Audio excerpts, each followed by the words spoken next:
Sure. Dave, just on the team selection, I guess, can you talk us through thinking with like Harry, his selection, and then also, I guess, Suli, being named on the bench for his first possible test cap? Yeah, look, Harry's gone really well. He's trained very well. It's been a tight decision over the last couple of weeks around selection for him, and with Pete Samu in our squad, some of these boys either start or they're not in. Obviously, the injuries around lock, we've moved Rob Leota to cover that position, and keen to have him fresh off the bench rather than having all three locks starting as well. So we always considered bringing Wilso in for this game,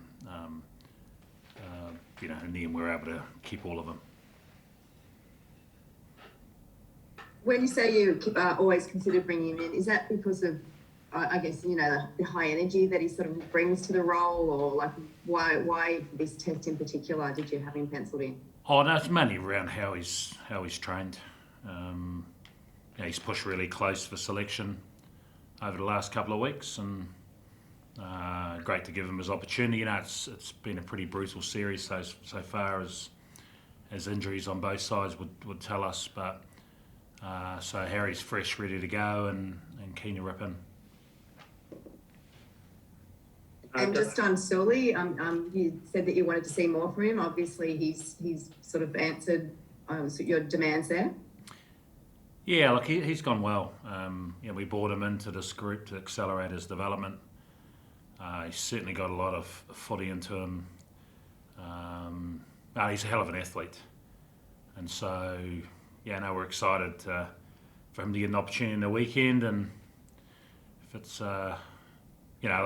we can see him getting some reasonable minutes and hopefully stamping his authority on rugby at this level.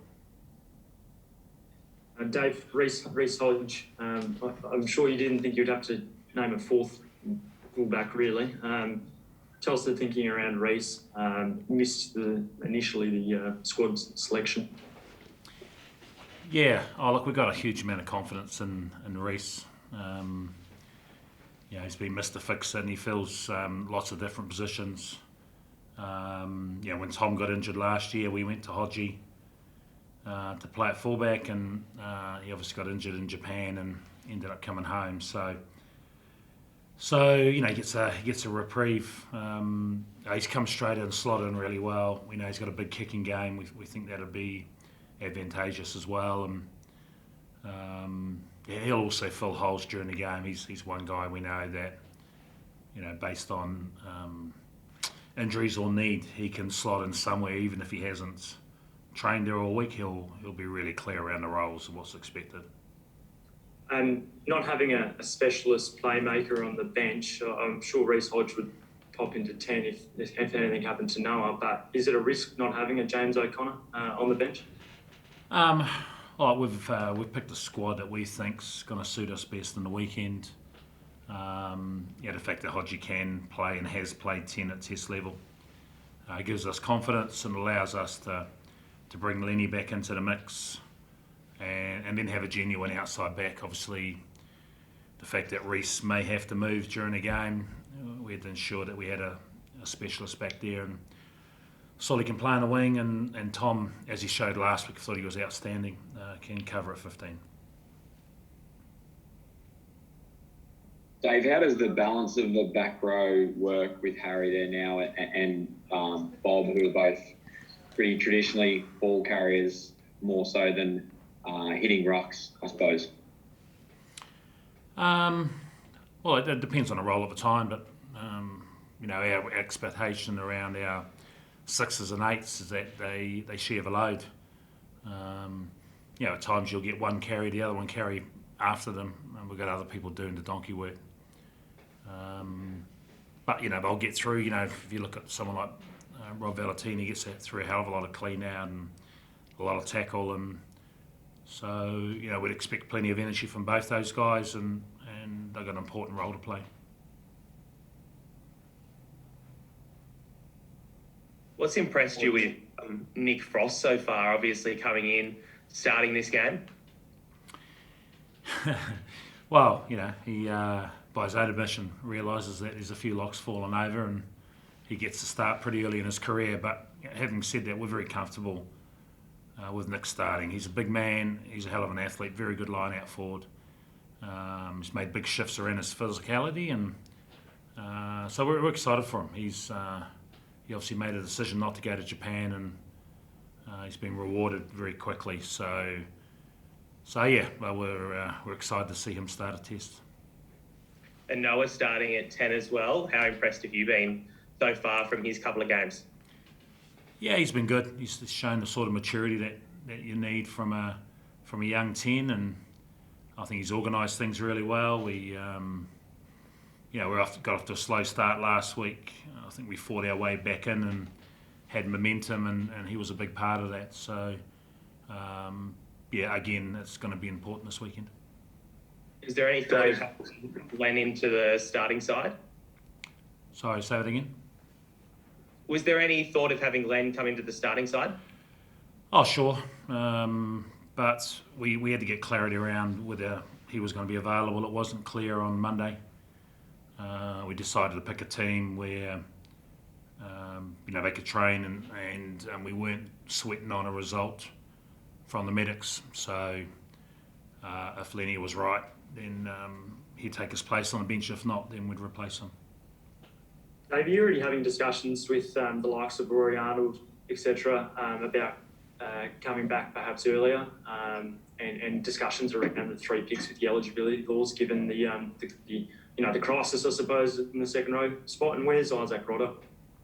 I'll start at the end. So Isaac's going to be out for a much longer period yet, certainly at least another couple of months.